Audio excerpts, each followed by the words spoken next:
Carlin in the morning. Common Sense Radio. Good morning, you bunch of drunks. It is 7:39. Hey, good morning. You'll notice that I'm not Jamie Ullman. I'm Mike Ferguson from over at the Show Me Institute, just trying to not break the place and keep the seat warm until Jamie gets back tomorrow. Matter of fact, Jamie is out headed towards St. Charles later. Maybe he's in St. Charles. We'll talk to him in just a second. Going to honor some of the law enforcement officers who, well, frankly, put down their life protecting their communities. So he's going to tell us about that in just a minute here. And we've got Kevin Jackson coming your way in the 8 o'clock hour as well. A lot of people have some thoughts on this Uber Lyft thing and the law and the way things are impacting everything in St. Louis. So we'll get to as many of those calls as we can. But joining me right now, well, frankly, the man whose name is on the show. The man himself. The guy who's normally here. The guy who'll be here tomorrow. Hey, Jamie, how are you? Thanks for letting me come in. What's going on, Mike? Hey, Pippi. Hi, Kelly. How's everybody doing? Good morning, Great. Jamie. Good. Yeah, out in St. Charles, about to hit the St. Charles Convention Center this morning, having the honor of giving the keynote address to the 26th annual Police Officer Memorial Prayer Breakfast. So it's really a privilege, I'm telling you, and certainly something that over the past year we've experienced some really horrible things happening to our police officers in the past 2 years, even beyond. So this is an important day, and so I'm really privileged to be able to talk to not only the family members of the fallen, but also the police officers out there who continue to fight on our behalf, and every time they walk out the door, they never know whether they're going to come back. So truly an honor to be with them this morning. Jamie, police, just the word police has become political, and it's a social conflict, and we've gotten away from saying we can debate policies, but we've got men and women whose job it is to respond when you're in danger, respond when you're hurt. How important is it for things like this and ceremonies and honor and speaking like you're about to do? How important is it for the families and for the officers themselves to know, hey, you know what? There are plenty of people out there who support these folks in blue. Right, and that's why it's important for me to be able to convey that to them this morning.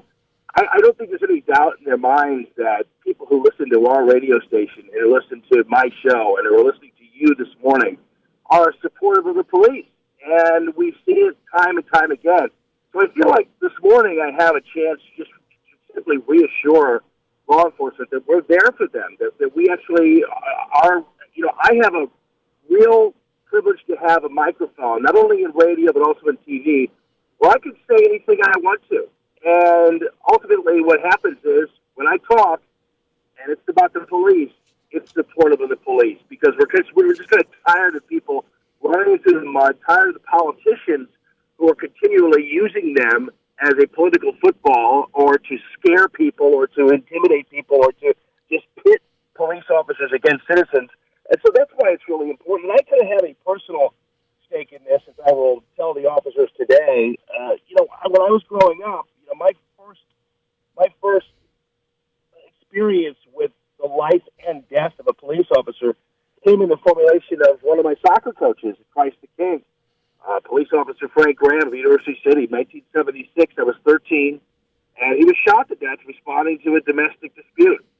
Shot in the back, his partner was wounded, and it was devastating to the community. And I've since had the privilege of actually reunited with his family. I ran into them just kind of offhand, and it was really an emotional experience and beautiful. But yeah, so I really have a bet. And my dad used to be the community relations director for the St. Louis City Police Department. So it's really kind of one of these full circle events for me this morning, and it's really important for me to be able to convey to them that our prayers continue for them, our support for them continues, and that's what it's all about. Joe Buck, by the way, is emceeing the event. And oddly enough, you talk about full circle, Jack Buck, his dad, he not only did sports, but he also did a public affairs show. And I can't find the tape anywhere. I don't know where the tape is. But there was a time when actually Jack Buck was interviewing my dad as community relations director, and this morning Joe Buck is introducing me. So kind of cool. Yeah, there really is. And this is in St. Charles. Now, this is actually a private event that you're going to, if I'm understanding this correct, right? Yes, it is. But we'll have full coverage of it and everything else not only tomorrow morning but also on TV this evening. So people will get their ability to see what happened, what went on. It's a very emotional day. I mean, it's really for police officers. I don't think people understand what happens when a police officer is killed and how it affects other police officers out there on the street. It doesn't matter whether they're in that particular jurisdiction where the officer died or not. It's a very heavy experience, and the reminder of their vulnerability is very, very strong. So these are very important events. Days like this are very important events for police, and it can't be underestimated the impact of 2 hours of a breakfast will have on these officers. It'd be really nice if there were not a need for these. If at one point somebody went to put it together and said, nope, everybody went home safe this last year. Yeah, it absolutely would be. And it would be nice, even still, if we had individuals who took these matters seriously in terms of the assaults that are happening on our police officers. And I don't know whether you've noticed this, Mike, or not, but you know what? We've seen more and more, not only deaths of police officers, but criminals who are emboldened. There's a reason why we've had so many of these shootouts. I mean, where we have these people on the street who are just shooting at police officers. That's happened too. And, you know, while the officers haven't been killed, it's a reminder that there are people out there who really, I think, have been emboldened by this anti-police environment out there.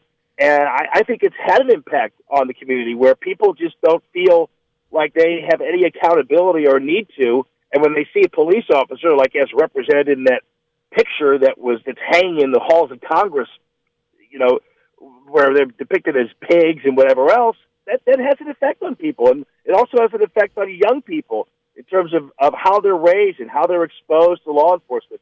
And you teach young people that law enforcement is your enemy, it's going to have an impact eventually. Yeah, we're seeing that now. All right, Jamie Allman out in St. Charles, and the coverage on that tonight on Channel 30 on the Allman Report. All right, brother. Hey, thanks so much for filling in, and we'll be back in action tomorrow morning. All right, thanks, Jamie. Appreciate you letting me fill in for you here. Take care. All right.